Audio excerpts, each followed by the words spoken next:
దినవృత్తాంతములు 2వ గ్రంథము 21వ అధ్యాయము.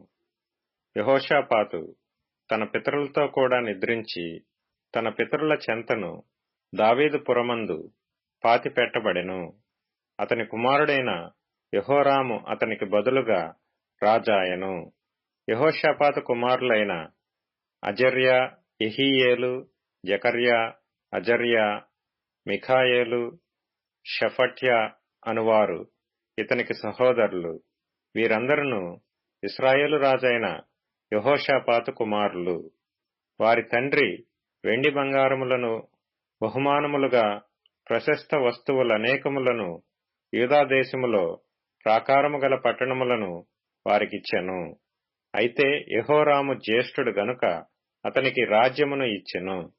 యెహోరాము తన తండ్రి రాజ్యమును ఏలనారంభించినప్పుడు తన్ను స్థిరపరచుకొని తన సహోదరులనందరినీ ఇశ్రాయేలీల అధిపతులలో కొందరిని హతము చేసెను. యెహోరాము ఏలనారంభించినప్పుడు 32 వాడు. అతడు యెరూషలేములో 8 సంవత్సరములు ఏలెను. అతడు ఆహాబు కుమార్తెను పెండ్లి చేసుకొని ఆహాబు సంతతి వారు నడిచిన ప్రకారముగా ఇశ్రాయేలు రాజుల మార్గమందు నడిచెను. అతడు యెహోవా దృష్టికి ప్రతికూలముగా ప్రవర్తించెను. అయినను యెహోవా తాను దావీదుతో చేసిన నిబంధన నిమిత్తమును అతనికిని అతని కుమారులకును నిత్యము దీపమిచ్చెదనని చేసిన వాగ్దానము నిమిత్తమును దావీదు సంతతిని నశింపజేయుటకు మనస్సు లేకయుండెను.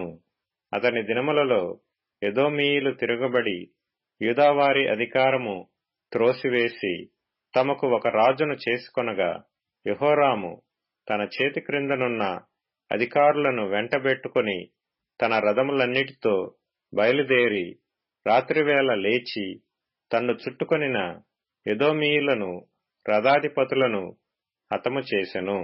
కాగా నేటి వరకు జరుగుతున్నట్టు ఎదోమీయులు యూదావారి చేతి క్రిందనుండక తిరగబడిరి. యెహోరాము తన పితరుల దేవుడైన యెహోవాను విసర్జించినందున ఆ కాలమందు లిబ్నాయును అతని చేతి క్రింద నుండి తిరుగబడెను. మరియు అతడు యూదా పర్వతముల యందు బలిపీఠములను కట్టించి యెరూషలేము కాపురస్తులు దేవుని విసర్జించున్నట్లు చేసెను. యూదావారిని విగ్రహ పూజకు లోపర్చెను. అంతట ప్రవక్త అయిన ఏలియా యొక్క పత్రిక వ్రాసి అతని యొద్దకు పంపెను.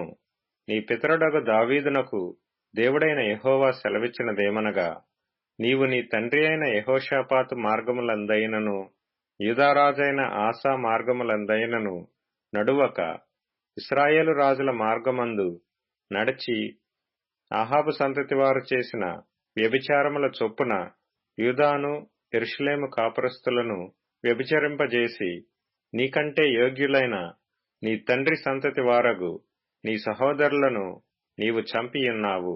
కాబట్టి గొప్ప తెగులు చేత యెహోవా నీ జనులను, నీ పిల్లలను, నీ భార్యలను, నీ వస్తువాహనములన్నిటినీ మొత్తును. నీవు ఉదరమున వ్యాధి కలిగి మిక్కిలి రోగివై యుందువు. దినక్రమేణా ఆ వ్యాధి చేత నీ పేగులు పడిపోవును. మరియు యెహోవా యెహోరాము మీదికి ఫిలిష్తీయులను, కూషీయుల చేరువనున్న అరబీయులను రేపగా వారు యూదా దేశము మీదికి వచ్చి దానిలో చొరబడి రాజనగరం నందు దొరికిన సమస్త పదార్థములను అతని కుమారులను భార్యలను పట్టుకొని పోయిరి. అతని కుమారులలో కనిష్ఠుడైన యెహోయాహాజు తప్ప అతనికి ఒక్క కుమారుడైనను విడువబడలేదు. ఇది అంతయు అయిన తరువాత యెహోవా కుదరచాలని వ్యాధి చేత అతనిని ఉదరమున మొత్తినందున 2 సంవత్సరములు వ్యాధి బలమగుచు వచ్చి ఆ వ్యాధి చేత అతని పేగులు పడిపోయి బహు వేదన నొందుచు అతడు మరణమాయెను. అతని జనులు అతని పితరులకు చేసిన ఉత్తర క్రియలు అతనికి చేయలేదు. అతడు ఏలనారంభించినప్పుడు 32 వాడు. యెరూషలేములో 8 సంవత్సరములు ఏలి ఎవరికినీ ఇష్టము లేని వాడై అతడు చనిపోయెను. రాజుల సమాధులలో గాక దావీదు పురమందు వేరు చోట జనులు అతని పాతిపెట్టిరి. దినవృత్తాంతములు 2వ గ్రంథము 22వ అధ్యాయము. అరబీయులతో కూడా దండు విడియు చోటికి వచ్చిన వారు పెద్దవారినందరినీ చంపిరి గనుక యెరూషలేము కాపురస్తులు అతని కడగొట్టు కుమారుడైన అహజ్యాను అతనికి బదులుగా రాజును చేసిరి. ఈ ప్రకారము యూదారాజుకు యెహోరాము కుమారుడైన అహజ్యా రాజ్యము పొందెను. అహజ్యా ఏలనారంభించినప్పుడు 42 వాడై యెరూషలేములో 1 సంవత్సరము ఏలెను. అతని తల్లి ఒమ్రీ కుమార్తె, ఆమె పేరు అతల్యా. దుర్మార్గముగా ప్రవర్తించుటకు అతని తల్లి అతనికి నేర్పుచూ వచ్చెను గనుక అతడును అహాబు సంతతి వారి మార్గములందు నడిచెను. అహాబు సంతతి వారి వలెనే అతడు యెహోవా దృష్టికి చెడు నడత నడిచెను. అతని తండ్రి మరణమైన తరువాత వారు అతనికి ఆలోచనకర్తలై అతని నాశనమునకు కారకులైరి. వారి ఆలోచన చొప్పున అతడు ప్రవర్తించి రామోత్గిలాదులో సిరియా రాజైన హజాయేలుతో యుద్ధము చేయుటకై అహాబు కుమారుడైన ఇశ్రాయేలు రాజగు యెహోరాముతో కూడా పోయెను. సిరియన్ల చేత యెహోరామునకు గాయములు తగిలెను. సిరియా రాజైన హజాయేలుతో తాను రామాలో చేసిన యుద్ధమునందు తనకు తగిలిన గాయములను బాగు చేసుకొనుటకై అతడు యెజ్రెయేలునకు మరలా వచ్చెను. అహాబు కుమారుడైన యెహోరాము రోగియై ఉన్నాడని విని యూదారాజైన యెహోరాము కుమారుడగు అహజ్యా అతని దర్శించుటకై యెజ్రెయేలునకు పోయెను. యెహోరాము నద్దకు అతడు వచ్చుట చేత దేవుని వలన అతనికి నాశనము కలిగెను. ఎట్లనగా అతడు వచ్చినప్పుడు ఆహాబు సంతతి వారిని నిర్మూలము చేయుటకై యెహోవా అభిషేకించిన నింషీ కుమారుడైన యెహూ మీదికి అతడు యెహోరాముతో కూడా పోగా, యెహూ అహాబు సంతతి వారి మీద తీర్పు తీర్చుటకై వచ్చినప్పుడు అతడు యూదావారి అధిపతులను అహజ్యాకు పరిచారకులుగా నున్న అహజ్యా సహోదరుల కుమారులను చూచి వారిని హతము చేసెను. అతడు అహజ్యాను వెదకెను. అతడు షోమ్రోన్లో దాగియుండగా వారు అతని పట్టుకొని యెహూ నద్దకు తీసుకొని వచ్చిరి. వారు అతని చంపిన తరువాత ఇతడు యెహోవాను హృదయపూర్వకంగా వెదికిన యెహోషాపాతు కుమారుడు గదా అనుకొని అతని పాతిపెట్టిరి. కాగా రాజ్యమేలుటకు అహజ్యా ఇంటివారు ఇక నెవరనూ లేకపోయిరి. అహజ్యా తల్లి అయిన అతల్యా తన కుమారుడు చనిపోయినని వినినప్పుడు ఆమె లేచి యూదావారి సంబంధులకు రాజవంశజులనందరినీ హతము చేసెను. అయితే రాజునకు కుమార్తె అయిన యెహోషబతు అహజ్యా కుమారుడైన యోవాషును హతులైన రాజకుమారులలో నుండి దొంగిలించి అతనిని అతని దాదిని ఒక పడకటింటిలో ఉంచెను. యెహోరాము రాజు కుమార్తెయును యెహోయాదా అను యాజకుని భార్యయునైన యెహోషబతు అతల్యాకు కనబడకుండా అతని దాచిపెట్టెను గనుక ఆమె అతని చంపలేకపోయెను. ఈ యెహోషబతు అహజ్యాకు సహోదరి. 6 సంవత్సరములు అతడు వారితో కూడా దేవుని మందిరములో దాచబడి ఉండెను. ఆ కాలమున అతల్యా దేశమును పాలించెను. దినవృత్తాంతములు 2వ గ్రంథము 23వ అధ్యాయము. అంతట 7వ సంవత్సరమందు యెహోయాదా ధైర్యము తెచ్చుకొని శతాధిపతులతోనూ యెహోరాము కుమారుడైన అజర్యాతోనూ యెహోహానాను కుమారుడైన ఇష్మాయేలుతోనూ ఓబేదు కుమారుడైన అజర్యాతోనూ అదాయా కుమారుడైన మైసేయాతోనూ జిక్రీ కుమారుడైన ఎలీషాపాతుతోనూ నిబంధన చేయగా వారు యూదాదేశమందంతటను సంచరించి యూదావారి పట్టణములన్నిటిలో నుండి లేవీయులను ఇశ్రాయేలీల పితరుల ఇండ్ల పెద్దలను సమకూర్చి యెరూషలేమునకు తోడుకొని వచ్చిరి. జనులందరూ సమాజముగా కూడి దేవుని మందిరములో రాజుతో నిబంధన చేసుకొనినప్పుడు అతడు వారితో ఇట్లనెను: యెహోవా దావీదు కుమారులను గూర్చి ఇచ్చిన సెలవు చొప్పున రాజకుమారుడు రాజ్యమేలవలెను.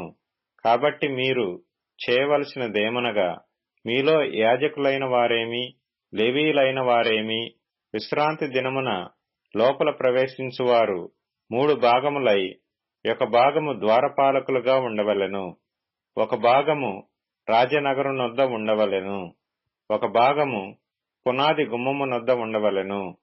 జనులందరూ యెహోవా మందిరపు ఆవరణములలో ఉండవలెను. యాజకులను లేవీయులలో పరిచారము చేయువారును తప్ప యెహోవా మందిరము లోపలికి మరి ఎవరునూ రాకూడదు. వారు ప్రతిష్ఠింపబడిన వారు గనుక వారు లోపలికి రావచ్చును గాని జనులందరూ యెహోవా ఇచ్చిన ఆజ్ఞ చొప్పున బయట ఉండవలెను. లేవీయులందరూ తమ తమ ఆయుధములను చేతపట్టుకొని రాజు చుట్టూనూ ఉండవలెను. మందిరము లోపలికి మరి ఎవరైనను వచ్చిన ఎడల ఆ వచ్చిన వారికి మరణశిక్ష విధించుడి. రాజు లోపలికి వచ్చినప్పుడేమి, బయటకు వెళ్లినప్పుడేమి మీరు అతనితో కూడా ఉండవలెను. కాబట్టి లేవీయులను యూదావారందరూ యాజకుడైన యెహోయాదా ఆజ్ఞ ఎంతటి ప్రకారము చేసిరి. యాజకుడైన యెహోయాదా వంతుల వారికి సెలవీయలేదు గనుక ప్రతివాడు విశ్రాంతి దినమున బయటికి వెళ్లవలసిన తన వారిని, ఆ దినమున లోపలికి రావలసిన తన వారిని తీసుకొని వచ్చెను. మరియు యాజకుడైన యెహోయాదా దేవుని మందిరమందు రాజైన దావీదు ఉంచిన బల్లెములను, కేడెములను, డాళ్లను శతాధిపతులకు అప్పగించెను. అతడు ఆయుధము చేతపట్టుకొనిన జనులందరినీ మందిరపు కుడివైపు నుండి ఎడమవైపు వరకు బలిపీఠము ప్రక్కను, మందిరము ప్రక్కను రాజు చుట్టూనూ ఉంచెను. అప్పుడు వారు రాజకుమారుని బయటికి తోడుకొని వచ్చి అతని మీద కిరీటముంచి ధర్మశాస్త్ర గ్రంథమును అతని చేతికిచ్చి అతనికి పట్టాభిషేకము చేసిరి. యెహోయాదాయును అతని కుమారులను అతనిని అభిషేకించి రాజు చిరంజీవియగుగాక ఎనిరి. పరుగులెత్తుచూ రాజును కొనియాడుచూ ఉన్న జనులు చేయు ధ్వని అతల్య విని యెహోవా మందిరమందున్న జనుల యొద్దకు వచ్చి ప్రవేశ స్థలము దగ్గరనున్న అతనికి ఏర్పాటైన స్తంభమునొద్ద రాజు నిలువబడి ఉండుటయు, అధిపతులను బోరలు ఊదువారును రాజునొద్ద నుండుటయు, దేశపు జనులందరూ సంతోషించుచు బోరలతో నాదములు చేయుచుండుటయు, గాయకులను వాద్యములతో స్తుతి పాటలు పాడుచుండుటయు చూచి వస్త్రములు చింపుకొని ద్రోహము ద్రోహమని అరిచెను. అప్పుడు యాజకుడైన యెహోయాదా యెహోవా మందిరములో ఆమెను చంపవలదు, ఆమెను పంక్తుల అవతలకు వెళ్లవేసి ఆమె పక్షమున పూను వారిని కత్తిచేత చంపుడని సైన్యము మీదనున్న శతాధిపతులకు ఆజ్ఞ ఇచ్చెను. కాబట్టి వారు ఆమెకు దారి ఇచ్చి రాజనగరునొద్దనున్న గుర్రపు గుమ్మము యొక్క ప్రవేశ స్థలమునకు ఆమె వచ్చినప్పుడు వారు ఆమెను అక్కడ చంపివేసిరి. అప్పుడు యెహోయాదా జనులందరూ యెహోవా వారై యుండవలెనని జనులందరితోనూ రాజుతోనూ నిబంధన చేసెను. అంతట జనులందరూ బయలుదేవత యొక్క గుడికి పోయి దాని పడగొట్టి బలిపీఠములను విగ్రహములను తుత్తునీయులుగా విరగగొట్టి బయలు యాజకుడైన మత్తానును బలిపీఠముల ముందర చంపిరి. మరియు మోషే ఇచ్చిన ధర్మశాస్త్రమందు వ్రాయబడిన దానిని బట్టి ఉత్సాహంతోనూ గానముతోనూ యెహోవాకు అర్పింపవలసిన దహన బలులను దావీదు నియమించిన ప్రకారముగా అర్పించున్నట్లు లేవీయులైన యాజకుల చేతి క్రింద నుండునట్టియు, యెహోవా మందిరమందు దావీదు పనులు పంచివేసినట్టియునైన యెహోవా మందిరపు కావలి వారికి యెహోయాదా నిర్ణయించెను. యెహోవా మందిరములోనికి దేనిచేతనైనను అంటు తగిలిన వారు ప్రవేశింపకుండునట్లు అతడు ద్వారముల యొద్ద ద్వారపాలకులను ఉంచెను. మరియు అతడు శతాధిపతులను, ప్రధానులను, జనుల అధికారులను, దేశపు జనులనందరినీ వెంటబెట్టుకొని యెహోవా మందిరములో నుండి రాజును తోడుకొని వచ్చెను.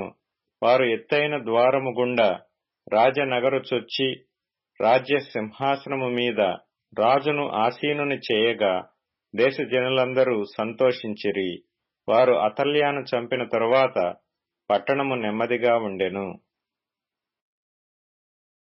దినవృత్తాంతముల 2వ గ్రంథము 24వ అధ్యాయము. యోవాషు ఏలనారంభించినప్పుడు 7 సంవత్సరముల ఈడు గలవాడై యెరూషలేములో 40 ఏండ్లు ఏలెను. అతని తల్లి బెయేర్షెబా కాపురస్తురాలైన జిబ్యా. యాజకుడైన యెహోయాదా బ్రతికిన దినములన్నీయు యోవాషు యెహోవా దృష్టికి యథార్థముగా ప్రవర్తించెను. యెహోయాదా అతనికి 2 భార్యలను పెండ్లి చేసెను. అతడు కుమారులను కుమార్తెలను కనెను. అంతటా యెహోవా మందిరమును బాగు చేయవలెనని యోవాషునకు తాత్పర్యము పుట్టెను గనుక అతడు యాజకులను లేవీయులను సమకూర్చి, మీరు యూదా పట్టణములకు పోయి మీ దేవుని మందిరము బాగు చేయుటకై ఇశ్రాయేలీయులందరి యొద్ద నుండి ధనమును ఏటేటా సమకూర్చుచు ఈ కార్యమును మీరు త్వరపెట్టవలెనని వారికి ఆజ్ఞ ఇచ్చెను. వారు దానిని త్వరగా చేయకపోయినందున రాజు ప్రధాన యాజకుడగు యెహోయాదాను పిలిచి, ఆ దుర్మార్గురాలైన అతల్యా కుమారులు దేవుని మందిరమును పాడుచేసి యెహోవా మందిర సంబంధమైన ప్రతిష్టోపకరణములనన్నిటినీ బయలుదేవత పూజకు ఉపయోగించిరి. సాక్ష్యపు గుడారమును బాగుచేయుటకై యూదాలో నుండియు యెరూషలేములో నుండియు ఇశ్రాయేలీల సమాజకుల చేత యెహోవా సేవకుడైన మోషే నిర్ణయించిన కానుకను లేవీయులతో నీవెందుకు చెప్పి తెప్పించలేదని అడిగెను. కాబట్టి రాజు ఆజ్ఞ చొప్పున వారు ఒక పెట్టెను చేయించి యెహోవా మందిర ద్వారము బయట ఉంచిరి. మరియు దేవుని సేవకుడైన మోషే అరణ్యమందు ఇశ్రాయేలీలకు నిర్ణయించిన కానుకను యెహోవా యొద్దకు జనులు తేవలెనని యూదాలోను యెరూషలేములోను వారు చాటించిరి. కాగా అధిపతులందరూ జనులందరూ సంతోషముగా కానుకలను తీసుకుని వచ్చి చాలినంత మట్టుకు పెట్టెలో వేసిరి. లేవీయులు ఆ పెట్టెను రాజు విమర్శించు స్థలమునకు తెచ్చుచూ వచ్చిరి. అందులో ద్రవ్యము విస్తారముగా నున్నట్టు కనబడినప్పుడెల్లా రాజు యొక్క ప్రధాన మంత్రియు ప్రధాన యాజకుడు నియమించిన పై విచారణకర్తయు వచ్చి పెట్టెలోనున్న ద్రవ్యమును తీసి యథాస్థానమందు దానిని ఉంచుచూ వచ్చిరి. వారి చొప్పున పలుమారు చేయుట చేత విస్తారమైన ద్రవ్యము సమకూర్చబడెను. అప్పుడు రాజును యెహోయాదాయును యెహోవా మందిరపు పనిచేయు వారికి దానినిచ్చి యెహోవా మందిరమును బాగుచేయుటకై కాసివారిని వడ్లవారిని యెహోవా మందిరమును బలపరచుటకు ఇనుప పని ఇత్తడి పని చేయువారిని కూలికి కుదిర్చిరి. ఈలాగున పనివారు పని జరిగించి సంపూర్తి చేసిరి. వారు దేవుని మందిరమును దాని యథాస్థితికి తెచ్చి దాని బలపరిచిరి. అది స్థిరమైన తరువాత మిగిలిన ద్రవ్యమును రాజునొద్దకును యెహోయాదా యొద్దకును తీసుకొని రాగా వారు దాని చేత యెహోవా మందిరపు సేవయందు ఉపయోగపడినట్లును దహన బలులనర్పించుటయందు ఉపయోగపడినట్లును ఉపకరణములను గరిటెలను వెండి బంగారముల ఉపకరణములను చేయించిరి. యెహోయాదాయున్న ఎన్ని దినములు యెహోవా మందిరములో దహన బలులు నిత్యమును అర్పింపబడెను. యెహోయాదా దినములు గడిచిన వృద్ధుడై చనిపోయెను. అతడు చనిపోయినప్పుడు 130 ఏండ్లవాడు. అతడు ఇశ్రాయేలీలలో దేవుని దృష్టికిని తన ఇంటివారి దృష్టికిని మంచివాడై ప్రవర్తించిన గనుక జనులు దావీదు పట్టణమందు రాజుల దగ్గర అతని పాతిపెట్టిరి. యెహోయాదా చనిపోయిన తరువాత యూదా అధిపతులు వచ్చి రాజునకు నమస్కరింపగా రాజు వారి మాటకు సమ్మతించెను. జనులు తమ పితరుల దేవుడైన యెహోవా మందిరమును విడిచి దేవతా స్తంభములకును విగ్రహములకును పూజ చేసిరి. వారు చేసిన ఈ అపరాధము నిమిత్తము యూదా వారి మీదికిని యెరూషలేము కాపురస్తుల మీదికిని కోపము వచ్చెను. తన వైపునకు వారిని మళ్లించుటకై యెహోవా వారి యొద్దకు ప్రవక్తలను పంపగా ఆ ప్రవక్తలు వారి మీద సాక్ష్యము బలికిరి గాని వారు చెవియొగ్గకయుండిరి. అప్పుడు దేవుని ఆత్మ యాజకుడగు యెహోయాదా కుమారుడైన జకర్యా మీదికి రాగా అతడు జనుల ఎదుట నిలువబడి, మీరెందుకు యెహోవా ఆజ్ఞలను మీరుచున్నారు? మీరు వర్ధిల్లరు. మీరు యెహోవాను విసర్జించితిరి గనుక ఆయన మిమ్మును విసర్జించియున్నాడని దేవుడు సెలవిచ్చుచున్నాడు అనెను. అందుకు వారతని మీద కుట్ర చేసి రాజు మాటను బట్టి యెహోవా మందిరపు ఆవరణము లోపల రాళ్లు రువ్వి అతని చావగొట్టిరి. ఈ ప్రకారము రాజైన యోవాషు జకర్యా తండ్రి అయిన యెహోయాదా తనకు చేసిన ఉపకారమును మరచిన వాడై అతని కుమారుని చంపించెను. అతడు చనిపోవునప్పుడు యెహోవా దీని దృష్టించి దీనిని విచారణలోనికి తెచ్చునుగాక ఎనెను. ఆ సంవత్సరాంతమందు సిరియా సైన్యము యోవాషు మీదికి వచ్చెను. వారు యూదా దేశము మీదికిని యెరూషలేము మీదికిని వచ్చి శేషము లేకుండా జనుల అధిపతులనందరినీ హతము చేసి తాము పట్టుకొనిన కొల్ల సొమ్మంతయు దమస్కు రాజునొద్దకు పంపిరి. సిరియనులు చిన్న దండుతో వచ్చినను యూదావారు తమ పితరుల దేవుడైన యెహోవాను విసర్జించినందుకై యెహోవా వారి చేతికి అతి విస్తారమైన ఆ సైన్యమును అప్పగింపగా యోవాషునకు శిక్ష కలిగెను. వారు యోవాషును విడిచిపోయినప్పుడు అతడు మిక్కిలి రోగియైయుండెను. అప్పుడు యాజకుడైన యెహోయాదా కుమారుల ప్రాణహత్య దోషము నిమిత్తము అతని సేవకులు అతని మీద కుట్ర చేసి అతడు పడక మీద ఉండగా అతని చంపిరి. అతడు చనిపోయిన తరువాత జనులు దావీదు పట్టణమందు అతని పాతిపెట్టిరి గాని రాజుల సమాధులలో అతని పాతిపెట్టలేదు. అతని మీద కుట్ర చేసిన వారు అమ్మోనీయురాలైన షిమాతు కుమారుడగు జాబాదు, మోయాబురాలైన షిమ్రీతు కుమారుడగు యెహోజాబాదు అనువారు. అతని కుమారులను గూర్చియు అతని మీద చెప్పబడిన అనేకమైన దేవోక్తులను గూర్చియు అతడు దేవుని మందిరమును బాగుచేయుటను గూర్చియు రాజుల సటీక గ్రంథములో వ్రాయబడియున్నది. అతనికి బదులుగా అతని కుమారుడైన అమజ్యా రాజాయెను. దినవృత్తాంతముల 2వ గ్రంథము 25వ అధ్యాయము. అమజ్యా ఏలనారంభించినప్పుడు 25 ఏండ్ల వాడై 29 సంవత్సరములు యెరూషలేములో ఏలెను. అతని తల్లి యెరూషలేము కాపురస్తురాలు. ఆమె పేరు యెహోయద్దాను. అతడు యెహోవా దృష్టికి యథార్థముగా ప్రవర్తించెను గాని పూర్ణ హృదయంతో ఆయనను అనుసరింపలేదు. రాజ్యము తనకు స్థిరమైనప్పుడు అతడు రాజైన తన తండ్రిని చంపిన రాజసేవకులను చంపించెను. అయితే తండ్రులు పిల్లల కొరకును పిల్లలు తండ్రుల కొరకును చావకూడదు. ప్రతి మనిషి తన పాపము కొరకు తానే చావవలెనని మోషే గ్రంథమందలి ధర్మశాస్త్రమునందు వ్రాయబడియున్న యెహోవా ఆజ్ఞను బట్టి అతడు వారి పిల్లలను చంపక మానెను. అమజ్యా యూదావారినందరినీ సమకూర్చి యూదాదేశమంతటను బెన్యామీనీయుల దేశమంతటను వారి వారి పితరుల ఇండ్లను బట్టి సహస్రాధిపతులను శతాధిపతులను నియమించెను. అతడు 20 సంవత్సరములు మొదలుకొని అంతకు పై ప్రాయము గల వారిని లెక్కింపగా ఈటెను డాళ్లను పట్టుకొని యుద్ధమునకు పోదగినట్టి యోధులు 3,00,000 మంది కనబడిరి. మరియు అతడు ఇశ్రాయేలు వారిలో నుండి 1,00,000 మంది పరాక్రమశాలులను 200 మణుగుల వెండికి కుదిర్చెను. దైవజనుడైన ఒకడు అతని యొద్దకు వచ్చి, రాజా, ఇశ్రాయేలు వారి సైన్యమును నీతో కూడా తీసుకొని పోవద్దు. యెహోవా ఇశ్రాయేలు వారగు ఎఫ్రాయిమీయులలో ఎవరికినీ తోడుగా ఉండడు. అలాగు పోవలనని నీకున్న ఎడల పొమ్ము. యుద్ధము బలముగా చేసినను దేవుడు నీ శత్రువు ఎదుట నిన్ను కూల్చును. నిలబెట్టుటయు పడవేయుటయు దేవుని వశమే గదా అని ప్రకటింపగా అమజ్యా దైవజనుని చూచి, ఇశ్రాయేలు వారి సైన్యమునకు నేనిచ్చిన 200 మణుగుల వెండికి ఏమి చేసేదమని అడిగినందుకు, దీనికంటే మరి అధికముగా యెహోవా నీకు ఇయ్యగలడని ఆ దైవజనుడు ప్రత్యుత్తరమిచ్చెను. అప్పుడు అమజ్యా ఎఫ్రాయిములో నుండి తన యొద్దకు వచ్చిన సైన్యమును వేరుపరిచి మీ ఇండ్లకు తిరిగి వెళ్ళుడని వారికి సెలవిచ్చెను. అందుకు వారి కోపము యూదావారి మీద బహుగా రగులుకొనెను. వారు ఉగ్రులై తమ ఇండ్లకు తిరిగి పోయిరి.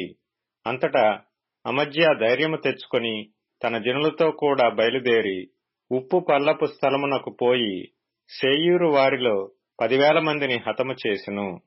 ప్రాణముతోనున్న మరి 10,000 మందిని యూదావారు చెరపట్టుకుని వారిని ఒక పేటు మీదికి తీసుకొని పోయి ఆ పేటు మీద నుండి వారిని పడవేయగా వారు తుత్తునీయులైపోయిరి.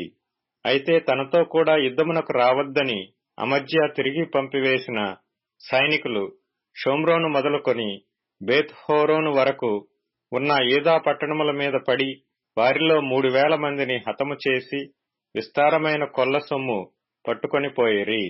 అమజ్యా ఎదోమీయులను ఓడించి తిరిగి వచ్చిన తరువాత అతడు శేయీరు వారి దేవతలను తీసుకుని వచ్చి తనకు దేవతలుగా నిలిపి వాటికి నమస్కరించి ధూపము వేసెను.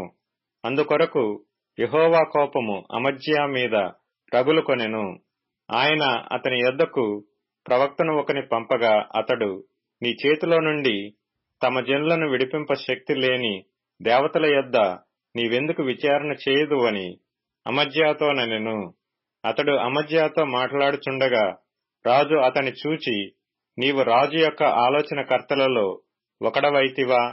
ఊరకొనుము, నేను నిన్ను చంపనేలా అని చెప్పగా ఆ ప్రవక్త, నీవు ఈలాగన చేసి నా ఆలోచనను అంగీకరింపకపోవుట చూచి దేవుడు నిన్ను నశింపజేయనుద్దేశించి యున్నాడని నాకు తెలియనని చెప్పి యూరకొనెను.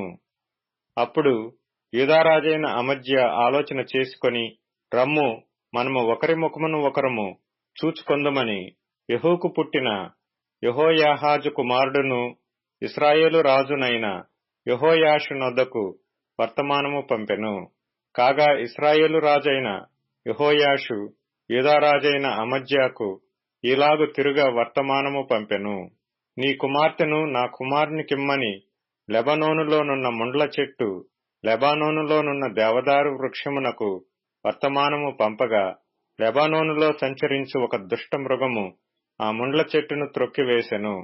నేను ఎదోమీయులను ఓడించితిని గదాయని నీవనుకొనుచున్నావు. నీ హృదయము నీవు గర్వించి ప్రగల్భములాడునట్లు చేయుచున్నది. ఇంటి యొద్ద నిలిచియుండుము.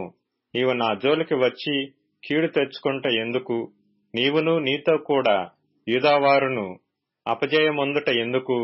జనులు ఎదోమీయుల దేవతల యొద్ద విచారణ చేయుచూ వచ్చిరి గనుక వారి శత్రువుల చేతికి వారు అప్పగింపబడినట్లు దేవుని ప్రేరణ వలన అమజ్యా ఆ వర్తమానమును అంగీకరింపకపోయెను.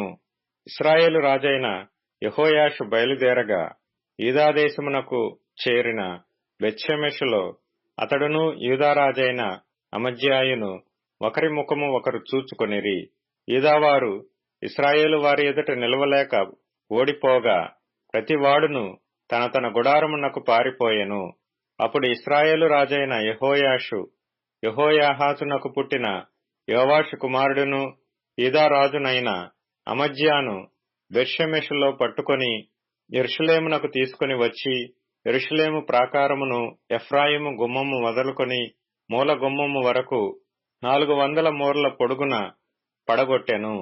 అతడు దేవుని మందిరములో ఓబేదెదోమునొద్దనున్న వెండి అంతయు బంగారం అంతయు ఉపకరణములన్నీయు రాజు నగరమునందున్న సొమ్మును కుదవబెట్టబడిన వారిని తీసుకొని షోమ్రోనునకు తిరిగి వెళ్ళెను.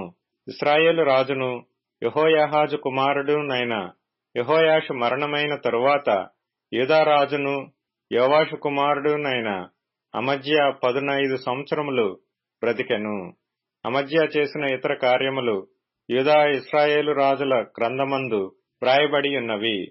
అమజ్యా యెహోవాను అనుసరించుట మానివేసిన తరువాత జనులు యెరూషలేములో అతని మీద కుట్ర చేయగా అతడు లాకీషునకు పారిపోయెను. అయితే వారు అతని వెనుక లాకీషునకు మనుషులను పంపి అతని అక్కడ చంపి గుర్రముల మీద అతని శవము ఎక్కించి తీసుకొని వచ్చి యూదా పట్టణమందు అతని తండ్రుల యొద్ద అతని పాతిపెట్టిరి. దినవృత్తాంతముల 2వ గ్రంథము 26వ అధ్యాయము. అంతటా యూదా జనులందరూ 16 ఏండ్ల వాడైన ఉజ్జియాను తీసుకుని అతని తండ్రి అయిన అమజ్యాకు బదులుగా రాజుగా నియమించిరి.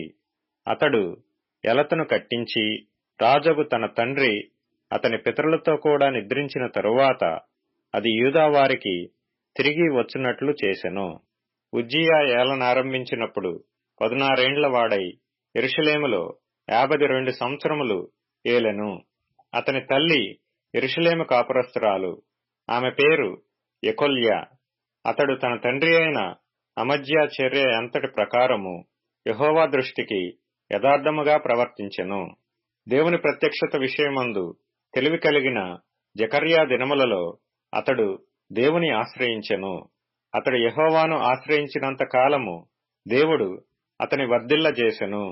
అతడు బయలుదేరి ఫిలిష్తీయులతో యుద్ధము చేసి గాతు ప్రాకారమును, యబ్నే ప్రాకారమును, అష్డోదు ప్రాకారమును పడగొట్టి అష్డోదు దేశములోను ఫిలిష్తీయుల ప్రదేశములలోను ప్రాకారపురములను కట్టించెను.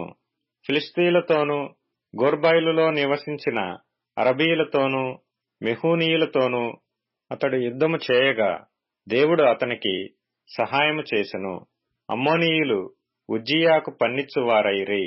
అతడు అధికముగా బలాభివృద్ధి నొందెను గనుక అతని కీర్తి ఐగుప్తు మార్గ ప్రదేశములన్నిటను వ్యాపించెను. మరియు ఉజ్జియా యెరూషలేములో మూల గుమ్మము దగ్గరను, పల్లపు స్థలముల గుమ్మము దగ్గరను, ప్రాకారపు మూల దగ్గరను దుర్గములను కట్టించి గుమ్మములు దిట్టపరచెను. అదియుగాక షెఫేలా ప్రదేశములోను, మైదాన ప్రదేశములోను అతనికి విస్తారమైన పశువులుండగా అతడు అరణ్యములో దుర్గములు కట్టించి అనేకమైన బావులు త్రవ్వించెను. వ్యవసాయమందు అతడు అపేక్ష గలవాడు గనుక పర్వతములలోను కర్మెలులోను అతనికి వ్యవసాయకులను ద్రాక్షతోట పనివారును కలిగియుండిరి. యుద్ధమునకు ఉజ్జియాకు సైన్యము కలిగియుండెను. అందులోని యోధులు రాజు అధిపతులలో హనన్యా అనువాని చేతి క్రింద నుండిరి. ఖజానాదారుడగు మైసేయాయు, ప్రధానమంత్రియగు యెహీయేలును వారి లెక్క ఎంతైనది చూచి వారిని పటాలముగా ఏర్పరచువారైయుండిరి. వారి పితరుల ఇండ్ల పెద్దల సంఖ్యను బట్టి పరాక్రమశాలులు 2600 మంది అయిరి. రాజునకు సహాయము చేయుటకై శత్రువులతో యుద్ధము చేయుటయందు పేరు పొందిన పరాక్రమశాలులైన 3,07,500 మంది గల సైన్యము వారి చేతి క్రింద ఉండెను. ఉజ్జియా ఈ సైన్యమంతటికి డాళ్లను, ఈటెలను, శిరస్త్రాణములను, కవచములను, విల్లులను, వడిసెలలను చేయించెను. మరియు అతడు అంబులనేమి పెద్దరాళ్లనేమి ప్రయోగించుటకై ఉపాయశాలులు కల్పించిన యంత్రములను యెరూషలేములో చేయించి దుర్గములలోను బురుజులలోనూ ఉంచెను. అతడు స్థిరపడు వరకు అతనికి ఆశ్చర్యకరమైన సహాయము కలిగెను గనుక అతని కీర్తి దూరముగా వ్యాపించెను. అయితే అతడు స్థిరపడిన తరువాత అతడు మనసున గర్వించి చెడిపోయెను. అతడు ధూపపీఠము మీద ధూపము వేయుటకై యెహోవా మందిరములో ప్రవేశించి తన దేవుడైన యెహోవా మీద ద్రోహము చేయగా యాజకుడైన అజర్యాయు అతనితో కూడా ధైర్యవంతులైన యెహోవా యాజకులు 80 మందియు అతని వెంబడి లోపలికి పోయిరి. వారు రాజైన ఉజ్జియాను ఎదిరించి, ఉజ్జియా యెహోవాకు ధూపము వేయుటకై ప్రతిష్ఠింపబడిన అహరోను సంతతి వారైన యాజకుల పనియే గాని నీ పని కాదు. పరిశుద్ధ స్థలములో నుండి బయటికి పొమ్ము. నీవు ద్రోహము చేసి ఉన్నావు. దేవుడైన యెహోవా సన్నిధిని ఇది నీకు ఘనత కలగజేయదని చెప్పగా ఉజ్జియా ధూపము వేయుటకు ధూపార్తిని చేత పట్టుకుని రౌద్రుడై యాజకుల మీద కోపము చూపెను. యెహోవా మందిరములో ధూపపీఠము ప్రక్కనతడు ఉండగా యాజకులు చూచుచునే యున్నప్పుడు అతని నొసట కుష్ఠరోగము పుట్టెను. ప్రధాన యాజకుడైన అజర్యాయును యాజకులందరూ అతని వైపు చూడగా అతడు నొసట కుష్ఠము గలవాడైయుండెను. గనుక వారు తడవు చేయక అక్కడ నుండి అతనిని బయటికి వెళ్లగొట్టిరి. యెహోవా తన్ను మొత్తినని ఎరిగి బయటికి వెళ్ళుటకు తానును త్వరపడెను. రాజైన ఉజ్జియా తన మరణ దినము వరకు కుష్ఠరోగి అయి ఉండెను. కుష్ఠరోగి అయి యెహోవా మందిరములోనికి పోకుండా ప్రత్యేకింపబడిన గనుక అతడు ప్రత్యేకముగా ఒక ఇంటిలో నివసించుచుండెను. అతని కుమారుడైన యోతాము రాజు ఇంటి వారికి అధిపతి అయి దేశపు జనులకు న్యాయము తీర్చుచుండెను. ఉజ్జియా చేసిన ఇతర కార్యములను గూర్చి ఆమోజు కుమారుడును ప్రవక్తయునైన యెషయా వ్రాసెను. ఉజ్జియా తన పితరులతో కూడా నిద్రించెను. అతడు కుష్ఠరోగి అని రాజుల సంబంధమైన శ్మశాన భూమిలో అతని పితరుల దగ్గర అతని పాతిపెట్టిరి. అతని కుమారుడైన యోతాము అతనికి బదులుగా రాజాయెను. కీర్తనల గ్రంథం 106వ కీర్తన. యెహోవాను స్తుతించుడి. యెహోవా దయాళుడు, ఆయనకు కృతజ్ఞతాస్తుతులు చెల్లించుడి. ఆయన కృప నిత్యముండును. యెహోవా పరాక్రమ కార్యములను ఎవడు వర్ణింపగలడు? ఆయన కీర్తి అంతటిని ఎవడు ప్రకటింపగలడు? న్యాయముననుసరించువారు, ఎల్లవేళలా నీతిననుసరించి నడుచుకొనువారు ధన్యులు. యెహోవా, నీవు ఏర్పరచుకొనిన వారి క్షేమము నేను చూచుచు, నీ జనులకు కలుగు సంతోషమును బట్టి నేను సంతోషించుచు, నీ స్వాస్థ్యమైన వారితో కూడి కొనియాడునట్లు నీ ప్రజల యందు నీకున్న దయచొప్పున నన్ను జ్ఞాపకమునకు తెచ్చుకొనుము. నాకు దర్శనమిచ్చి నన్ను రక్షింపుము. మా పితరుల వలనే మేము పాపము చేసితిమి, దోషములు కట్టుకొని భక్తిహీనులమైతిమి. ఐగుప్తులో మా పితరులు నీ అద్భుతములను గ్రహింపకయుండిరి, నీ కృపా బాహుల్యమును జ్ఞాపకమునకు తెచ్చుకొనకయుండిరి. సముద్రమునొద్ద, ఎర్ర సముద్రమునొద్ద వారు తిరుగుబాటు చేసిరి.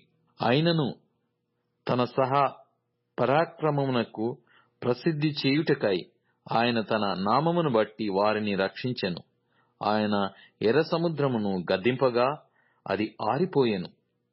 మైదానము మీద నడుచునట్లు వారిని అగాధ జలములలో నడిపించెను. వారి పగవారి చేతిలో నుండి వారిని రక్షించెను. శత్రువుల చేతిలో నుండి వారిని విమోచించెను. నీళ్లు వారి శత్రువులను ముంచివేసెను. వారిలో ఒక్కడైనను మిగిలి ఉండలేదు. అప్పుడు వారు ఆయన మాటలు నమ్మిరి, ఆయన కీర్తి గానము చేసిరి. ఆయనను వారు ఆయన కార్యములను వెంటనే మరచిపోయిరి.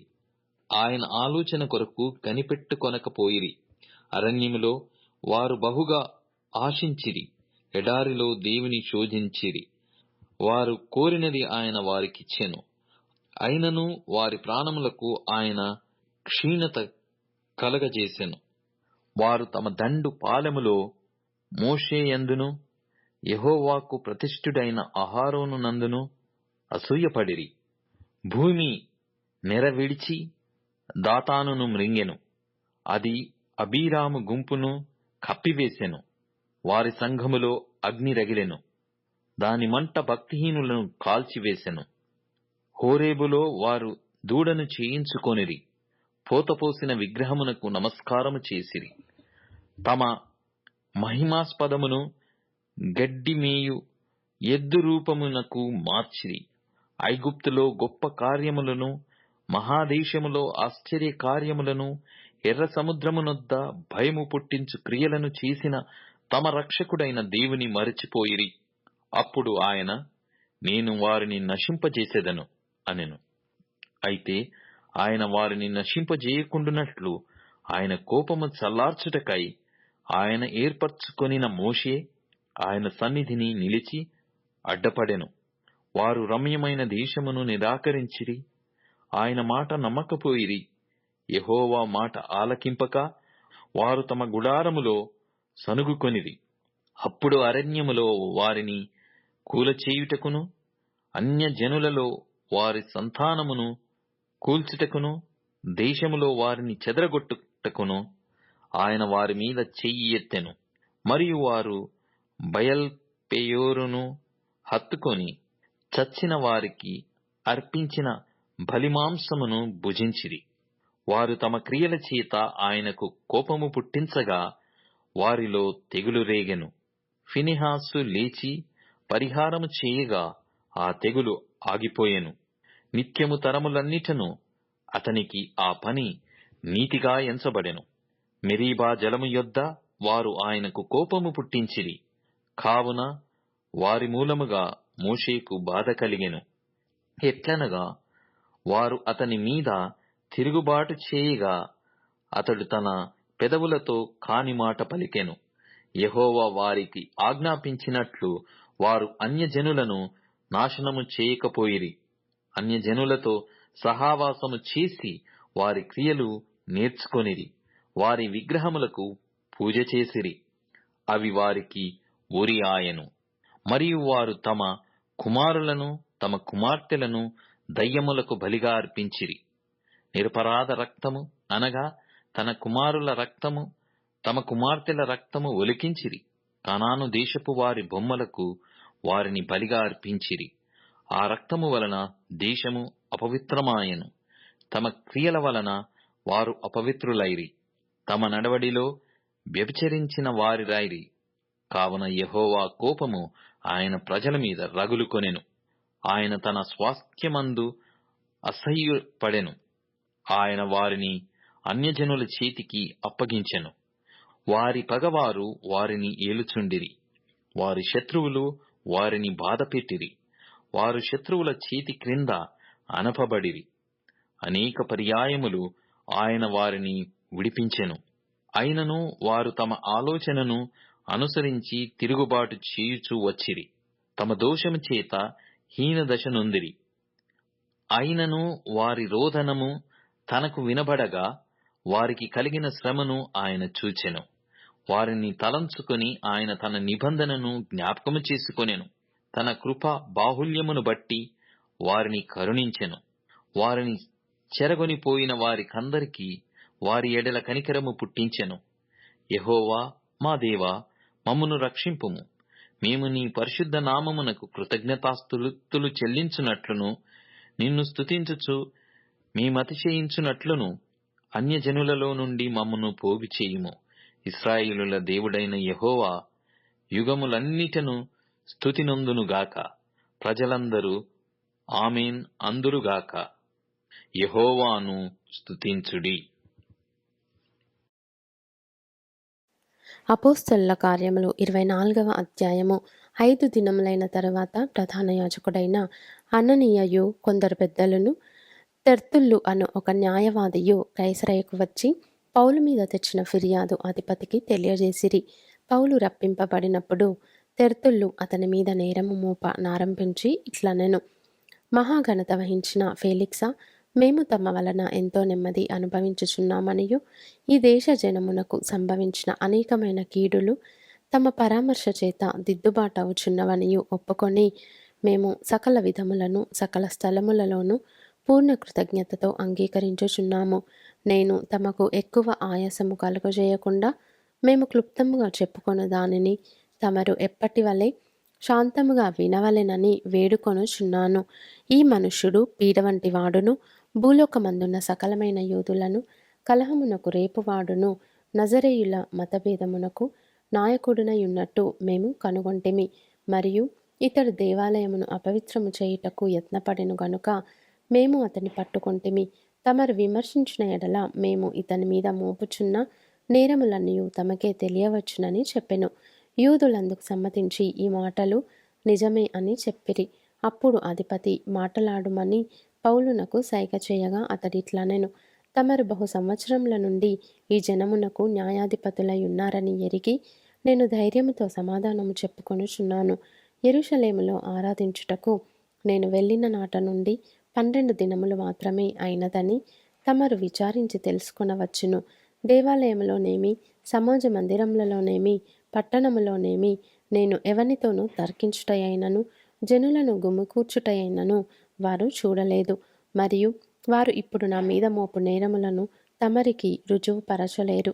ధర్మశాస్త్రమందును ప్రవక్తల గ్రంథములయందును వ్రాయబడి ఉన్నవన్నీ నమ్మి నీతిమంతులకును అనీతిమంతులకును పునరుత్థానము కలుగబోవుచున్నదని వీరు నిరీక్షించుచున్నట్టు నేను కూడా దేవుని యందు నిరీక్షణయుంచి వారు మతభేదమని పేరు పెట్టు ఈ మార్గము చొప్పున నా పితరుల దేవునిని సేవించుచున్నానని తమరి ఎదుట ఒప్పుకొనుచున్నాను. ఈ విధమున నేనును దేవుని ఎడలను మనుష్యుల ఎడలను ఎల్లప్పుడూ నా మనస్సాక్షి నిర్దోషమైనదిగా ఉండునట్లు అభ్యాసము చేసుకొనుచున్నాను. కొన్ని సంవత్సరములైన తరువాత నేను నా స్వజనులకు దానద్రవ్యమును కానుకలను అప్పగించుటకు వచ్చి తిని, నేను శుద్ధి చేసుకొనిన వాడనై ఈలాగు అప్పగించుచుండగా వారు దేవాలయంలో నన్ను చూచిరి. నేను గుంపు కూర్చి ఉండలేదు, నా వలన అల్లరి కాలేదు. ఆసియా నుండి వచ్చిన కొందరు యూదులు ఉండిరి. నా మీద వారికేమైనా ఉన్న ఎడల వారే తమరి సన్నిధికి వచ్చి నా మీద నేరము మోపవలసి ఉండెను. లేదా నేను మహాసభ ఎదుట నిలిచి ఉన్నప్పుడు మృతుల పునరుత్థానమును గూర్చి నేడు వారి ఎదుట విమర్శింపబడుచున్నానని వారి మధ్య నిలవబడి నేను బిగ్గరగా చెప్పిన ఈ యొక్క మాట విషయమై తప్ప నా యందు మరి ఏ నేరమైనను వీరు కనుగొని ఉంటే వీరైనా చెప్పవచ్చునా నేను. ఫేలిక్సు ఈ మార్గమును గూర్చి బాగుగా ఎరిగినవాడై సహస్రాధిపతి అయిన లూసియా వచ్చినప్పుడు మీ సంగతి నేను విచారించి తెలుసుకొందునని చెప్పి విమర్శ నిలుపు చేసెను. మరియు అతని విడిగా కావలిలో ఉంచి అతనికి పరిచారము చేయుటకు అతని స్వజనులలో ఎవరిని ఆటంకపరచకూడదని శతాధిపతికి ఆజ్ఞాపించెను. కొన్ని దినములైన తర్వాత ఫేలిక్సు యూదురాలైన ద్రుసిల్లా అను తన భార్యతో కూడా వచ్చి పౌలును పిలిపించి క్రీస్తు యేసునందలి విశ్వాసమును గూర్చి అతడు బోధింపగా వినెను. అప్పుడతడు నీతిని గూర్చియు ఆశా నిగ్రహమును గూర్చియు రాబోవు విమర్శను గూర్చియు ప్రసంగించుచుండగా ఫేలిక్సు మిగుల భయపడి, ఇప్పటికీ వెళ్ళుము, నాకు సమయమైన నిన్ను పిలువనంపింతునని చెప్పెను. తరువాత పౌలు వలన తనకు ద్రవ్యము దొరుకునని ఆశించి మాటిమాటికి అతనిని పిలిపించి అతనితో సంభాషణ చేయుచుండెను. 2 సంవత్సరములైన తరువాత ఫేలిక్సుకు ప్రతిగా పోర్కియు ఫేస్తు వచ్చెను. అప్పుడు ఫేలిక్సు యూదుల చేత మంచివాడనిపించుకొనవలెనని కోరి పౌలును బంధకములలోనే విడిచిపెట్టి పోయెను. అపోస్తలుల కార్యములు 25వ అధ్యాయము. ఫేస్తు ఆ దేశాధికారమునకు వచ్చిన 3 దినములకు కైసరయ నుండి యెరూషలేమునకు వెళ్ళెను. అప్పుడు ప్రధాన యాజకులను యూదులలో ముఖ్యులను పౌలు మీద తాము తెచ్చిన ఫిర్యాదు సంగతి అతనికి తెలియజేసిరి. మరియు త్రోవలో అతనిని చంపుటకు పొంచియుండి మీరు దయచేసి అతనిని యెరూషలేమునకు పిలువనంపించుడని అతనిని గూర్చి ఫేస్తునొద్ద మనవి చేసిరి. అందుకు ఫేస్తు, పౌలు కైసరయలో కావలిలో ఉన్నాడు, నేను శీఘ్రముగా అక్కడికి వెళ్ళబోవుచున్నాను గనుక మీలో సమర్థులైన వారు నాతో కూడా వచ్చి ఆ మనుష్యుని యందు తప్పిదమేదైనా ఉంటే అతని మీద మోపవచ్చునని ఉత్తరమిచ్చెను. అతడు వారి యొద్ద 8-10 దినములు గడిపి కైసరయకు వెళ్ళి మరునాడు న్యాయపీఠము మీద కూర్చుండి పౌలును తీసుకొని రమ్మని ఆజ్ఞాపించెను. పౌలు వచ్చినప్పుడు యెరూషలేము నుండి వచ్చిన యూదులు అతని చుట్టూ నిలిచి భారమైన నేరములనేకముల మోపిరి గాని వాటిని రుజువు చేయలేకపోయిరి. అందుకు పౌలు యూదుల ధర్మశాస్త్రమును గూర్చి గాని దేవాలయమును గూర్చి గాని కైసరును గూర్చి గాని నేనెంత మాత్రమును తప్పిదము చేయలేదని సమాధానము చెప్పెను. అయితే ఫేస్తు యూదుల చేత మంచివాడనిపించుకొనవలెనని యెరూషలేమునకు వచ్చి అక్కడ నా ఎదుట ఈ సంగతులను గూర్చి విమర్శింపబడుట నీకిష్టమా అని పౌలును అడిగెను.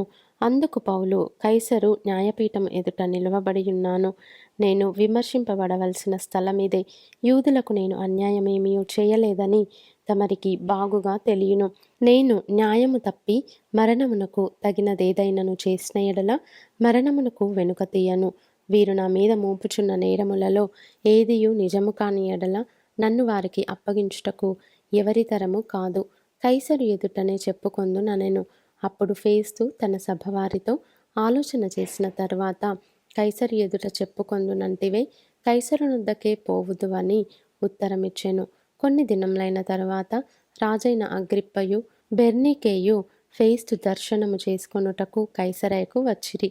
వారక్కడ అనేక దినములుండగా ఫేస్తు పౌలు సంగతి రాజుకు తెలియజెప్పెను. ఏమనగా, ఫేలిక్సు విడిచిపెట్టిపోయిన ఒక ఖైదీ ఉన్నాడు. నేను యెరూషలేములో ఉన్నప్పుడు ప్రధాన యాజకులను యూదుల పెద్దలను అతని మీద తెచ్చిన ఫిర్యాదు తెలిపి అతనికి శిక్ష విధింపవలెనని వేడుకొనిరి. అందుకు నేను, నేరము మోపబడినవాడు నేరము మోపిన వారికి ముఖాముఖిగా వచ్చి తన మీద మోపబడిన నేరమును గూర్చి సమాధానము చెప్పుకొనుటకు అవకాశమియ్యక మునుపు ఏ మనుష్యునినైనను అప్పగించుట రోమీయుల ఆచారము కాదని ఉత్తరమిచ్చి తిని. కాబట్టి వారిక్కడికి కూడి వచ్చినప్పుడు నేను ఆలస్యమేమియో చేయక మరునాడు న్యాయపీఠము మీద కూర్చుండి ఆ మనుష్యుని తీసుకొని రమ్మని ఆజ్ఞాపించి తిని. నేరము మోపిన వారు నిలిచినప్పుడు నేననుకొనిన నేరములలో ఒకటి అయినను అతని మీద మోపిన వారు కారు.